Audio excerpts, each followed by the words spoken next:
জুবিনদাৰ ফটোখনে গণেশগুৰি জেগাডোখৰ দেখাত লেতেৰা কৰিছিল নেকি?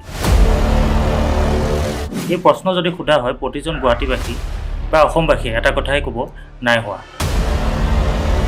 সেই ছবি মুচি পেলোৱা হ'ল। কিন্তু মোৰ মনটো আজি ভাল লাগিল, কাৰণ মৃত্যুৰ পিছতো জুবিনদাৰে আজি জয়। চাৰিওফালে গুঞ্জৰিত হ'ল জয় জুবিনদা।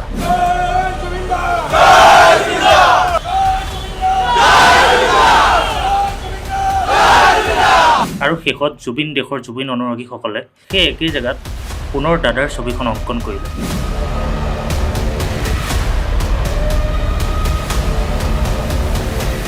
গৰিমা গাৰ্গৰ এটা পোষ্ট। জুবিন গাৰ্গৰ ছবিখনে চহৰখনক ইমান কুৰূপ দিছিলনে? তেওঁ লিখিছিল যে মানুহবোৰৰ হৃদয়ৰ পৰা মুচিব পাৰিবনে? আমি কৈছোঁ নোৱাৰে, মৃত্যু শেষ মুহূৰ্তলৈকে নোৱাৰে। এতিয়া কথা হ'ল ছবিখন আচলতে মুচিলে কোনে? মেগেন শৰণীয়ে সোধোঁতে ক'লে, আমি চাফ চিকুণ কৰোঁ, আমি নলাৰ মানুহ, জাবৰৰ মানুহ, আমি জাবৰ চাফা কৰি আছোঁ। ৰং আমি দিয়া নাই, কোনে মুচিছে একো নাজানো। ঠিকেই, তেওঁ নাজানে, তেওঁ বোলে আমি নলাৰ মানুহ, জাবৰৰ মানুহ।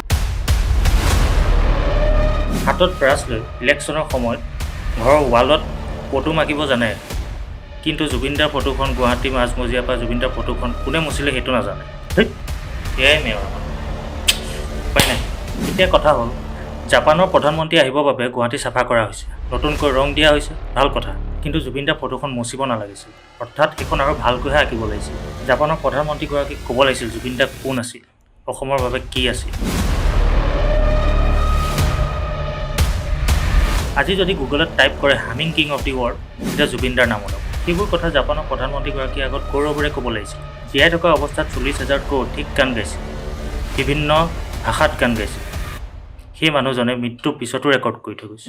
আজি যদি গুগলত টাইপ কৰি চায়, তেতিয়াহ'লে দেখা পাব মৃত্যুৰ পিছত চবতকৈ বেছি মানুহৰ গেডাৰিং হোৱা মাইকেল জেকছনৰ পিছত তেওঁই আছে। Acknowledge by the Limca book of records. সেই কথা কোনে ক'ব? সেইবোৰ কথা গৌৰৱেৰে জাপানৰ প্ৰধানমন্ত্ৰীগৰাকীক জনাবই লাগিছিল, কিন্তু চাফা কৰাৰ নামত ফটোখনেই মুচি পেলালে।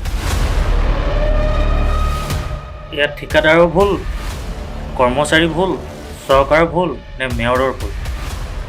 কোনে ক'ব?